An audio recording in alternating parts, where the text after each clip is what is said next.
KKM society తరపున లబ్బాను రాజు మీడియాతో మాట్లాడారు. బాపట్ల అసెంబ్లీ నియోజకవర్గ అభ్యర్థిగా ఆల్ తెలుగు ప్రజా పార్టీ జాతీయ అధ్యక్షులు డాక్టర్ కటికల శోభాగ్య గారు పోటీ చేస్తున్నట్లుగా ప్రకటించారు. ఇక శోభాగ్య గారు వారి గెలుపు కోసం ప్రతి ఒక్కరూ కృషి చేయాలని పిలుపునిచ్చారు. బాపట్లలోని బిడారుదిబ్బ గ్రామంలో ఆయన ఈ మేరకు మాట్లాడారు.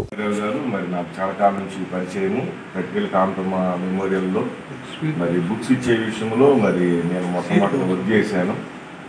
దాని ద్వారా కొన్ని వందల మంది పిల్లలు మేలు పొందారు. దాదాపుగా 100 మంది పైన జాబులు కూడా సంపాదించుకున్నారు.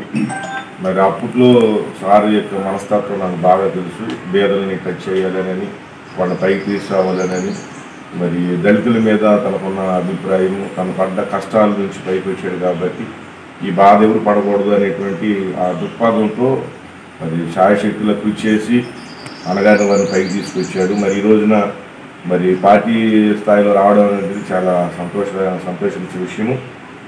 సార్ గారికి మనందరం అండగుండి నిలుపుకుంటే మన సమాజాన్ని పైకి తీసుకోవడం, మన ఇంట్లో మనిషిలాగా ఉపయోగపడతారని నేను మనస్ఫూర్తిగా కోరుకుంటూ నేను తెలియజేస్తున్నాను.